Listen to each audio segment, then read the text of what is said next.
नमस्कार, tiger force news से R L Chaudhary. आज आए हम राजधानी जयपुर में। नमस्कार दोस्तों, आप देख रहे हो टीएफ न्यूज जानी से आर एल चौधरी की खास पेशकश। आज राजधानी जयपुर में जाट महाकुंभ का आयोजन हुआ। महाकुंभ में लाखों की संख्या में जाट समाज के लोगों के जुटने का दावा किया गया था, वो पूरा हुआ। ऐसे में पुलिस प्रशासन की ओर से विशेष इंतजाम किए गए थे। Additional commissioner law and order Kunwar Rashtradeep ने बताया कि प्रदेश में जाट समाज की ओर से शहर के विद्याधर नगर स्टेडियम में रविवार को कि आज जाट महाकुंभ का आयोजन हुआ। इस आयोजन में बड़ी संख्या में लाखों लोगों के जुटने का संभावना के चलते सुरक्षा और कानून व्यवस्था के विशेष इंतजाम किए गए थे। इस आयोजन को लेकर आयोजकों की ओर से निजी स्तर पर भी सुरक्षा कर्मी लगाए गए हैं। उन्होंने बताया कि पुलिस की ओर से इस आयोजन के दौरान करीब 500 पुलिस कर्मियों का जाब्ता तैनात किया गया था। इसके अलावा सादा वस्त्रों में पुलिस कर्मी और अतिरिक्त जाब्ता भी मौके पर तैनात रहे थे।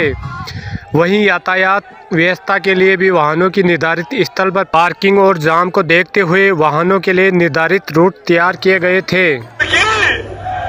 और जाट सरदारी की देखिए, आज इस महाकुंभ में पधारे सभी जो हमारे जनप्रतिनिधि मंचासीन तथा आप सभी प्रदेश के विभिन्न स्थानों से पधारे हैं, आप सबका इस हृदय से मैं स्वागत करता हूं।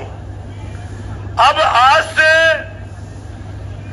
23 साल पहले भी आप लोग इसी जगह और इसी स्थान पे आए थे और एक मांग जो आपके आरक्षण की थी उसको उठाई थी, उसके बारे में आपने मीटिंग की थी और उसमें विजय हासिल की थी आपने। देखिए, जब जब जाट समाज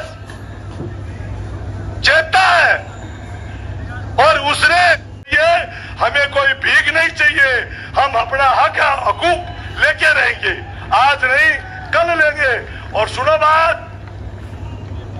जागो, सोचो और चेतो और खुड़को कर दो। जब खुड़का का टाइम आवे तो खुड़को भी कर दीजो। तो ये डरने मैंने तो एक ही बात सीखी है, अगर जो जाट के पैदा हुआ है और वो किसी भी पद पे हो, मैं ये बात थोड़ी कहना चाहूंगा कि हमारे में समाज में थोड़ी क्रूरता आ गई है। जाट का काम तो ऊपर चढ़ने का, नीचे उतरने तो किसी और का ही है।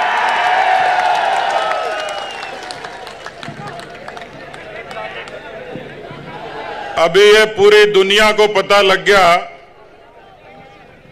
कि राजस्थान की राजधानी में विद्याधर नगर में जाटों का कोई महाकुंभ है, लेकिन मुझे ये पता लगा कि हेलीकॉप्टर उड़ाने वाला भी कोई जाट ही है, क्योंकि हेलीकॉप्टर वाला जाट नहीं होता तो ये तंबू ऐसे नहीं हिलते। उसको काम तो दिया था फूल बरसाने का, या टेंट हिला के ही चला गया। ये काम जाट ही कर सकता है। बोलिए भारत माता की जय, बोलिए वीर तेजाजी महाराज की। महाराजा सूरजमल अमर रहे, महाराजा सूरजमल अमर रहे, सरदार भगत सिंह अमर रहे। आज इस किसान कौम के महाकुंभ के अवसर पर मंच पर विराजमान परम पूज्य संत शक्ति,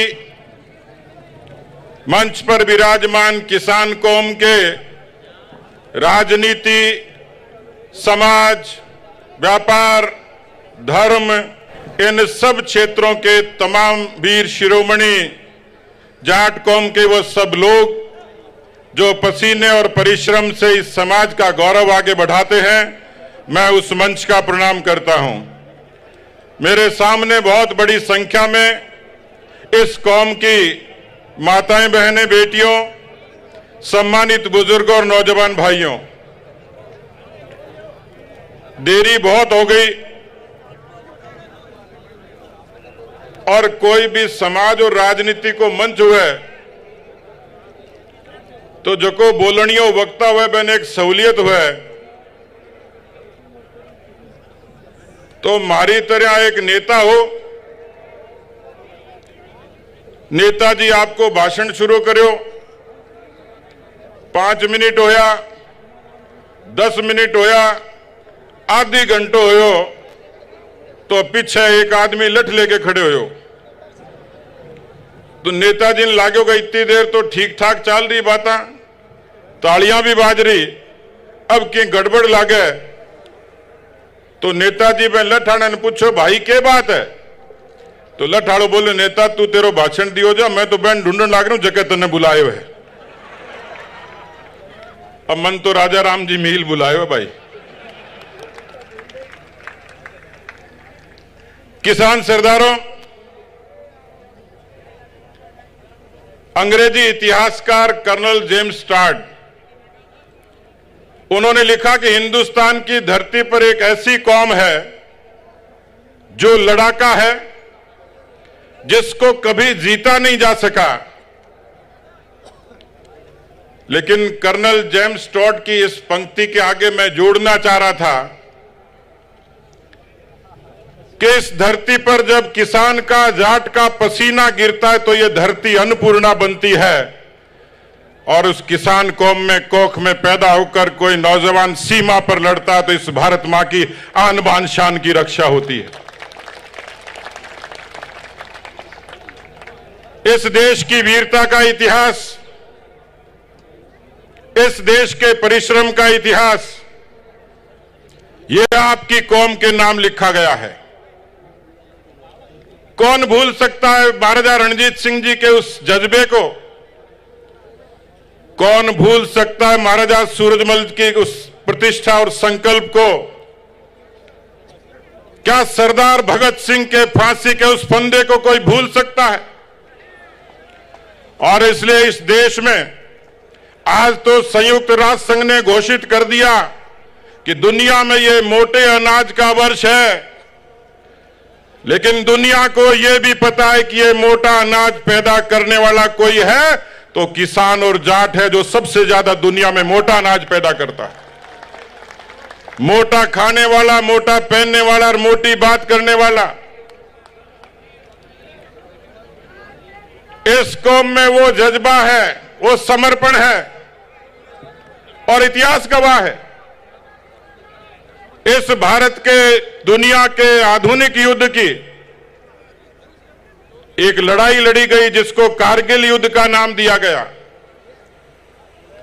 इतिहास गवाह है कि दुश्मन चोटी पर खड़ा था, भारत के जांबाज नीचे धरती से लड़ रहे थे। मुझे सौभाग्य मिला उस तहसील में, गांव में पैदा होने का। मैं उन शहीदों की अंत्येष्टियों में जाता था, उन जाट शूरवीरों की अंत्येष्टियों में जाता था।